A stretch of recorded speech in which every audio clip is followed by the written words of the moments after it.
Hey bookworms! I'm BookMouse. And I'm BookKitty, and this is Our channel. Welcome to our BookNook.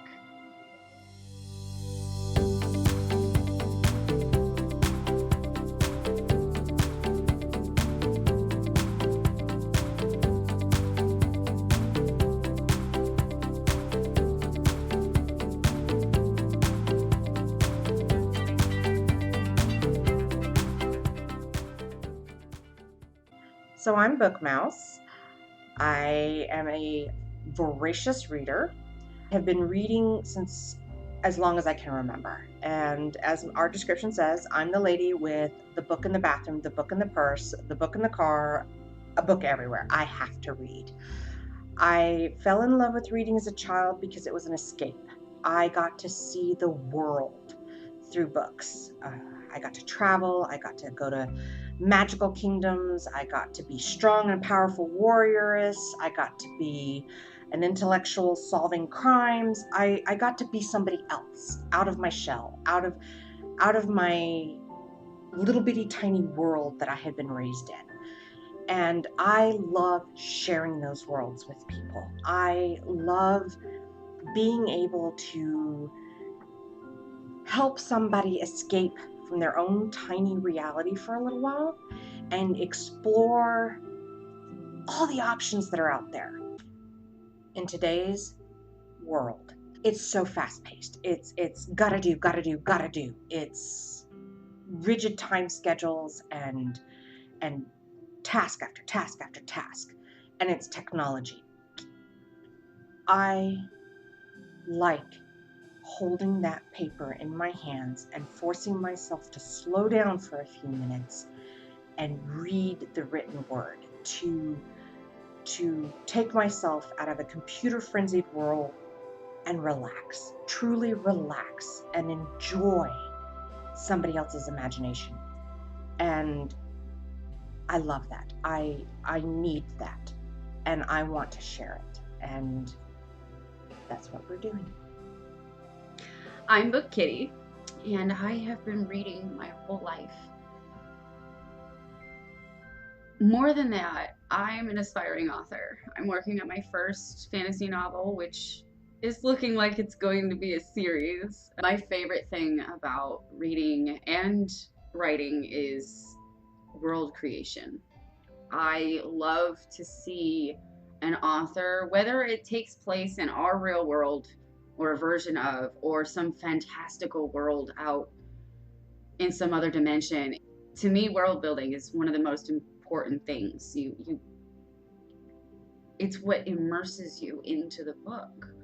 When you know that there's more going on in the story than what's actually being told, there's just little glimpses of the world around. One of the other things that I focus on when it comes to reading other people's work is character development and storylines. I find it fascinating to see what an author is going to do with this character that at the beginning may seem one-dimensional. You know, you open up your story with this male character that seems gung-ho on just one motivation and doesn't seem to have much to him, but then as the story goes on, you learn why he's become what he has. You learn why he's become purpose-driven or bitter or whatever the case may be.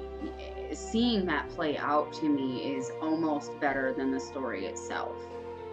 So when I write, I focus on character development, I focus on world building, I focus on what's driving the characters, what are their motivations. That is one of my favorite things to experience when I'm reading. To put myself in their shoes and feel why they're being driven to whatever they're being driven to or through. To see the adventures, to escape from real life, because we all know real life can be stressful as fuck. It can be overwhelming. So to be able to take even just half an hour before bed to just read, it helps your brain to relax. It helps me to escape what it is I don't want to deal with. So yeah, escaping reality is probably my biggest goal when it comes to reading. There are a lot of great new authors out there, and I want them to get their shot. But at the same time, I grew up with some amazing authors. I want people to know that Anne McCaffrey wrote other books besides the Perns series. I want people to learn the world of Robert Heinlein and how far ahead of his time he was with some of his concepts of societal building and relationships. I want people to remember, I want you to remember Tolstoy. Dude's dead. Books are old. Yes, you're going to have to read them in college. But he wrote amazing stories, spanned generations. And Amy Tan, I want people to remember that Amy Tan came up as a Chinese American author and wrote stories that kicked you in the gut. And I want the new authors to have their shot, but I want to remember the authors that have come and gone too. They broached concepts before their time, and that their concepts are relevant today. I want you to be able to see what I saw growing up. Potential. The potential for our world. And that's, oh, I get so choked up. I just really want to share what I saw and hope you see something for yourself in that. Our goal is to support authors of all kinds, dead, alive, new, old, doesn't matter. Each week, we're going to be reviewing old favorites, award winners, classic authors, indie published authors, and just a wide variety of fiction. Each week at the end of our videos, we're going to announce the book we're reading for the following week so that you can join us on the adventure too. Hit that subscribe button so that you'll know every time we post a new video. Be sure to comment below on our videos if you have a recommendation of a book you would like us to review.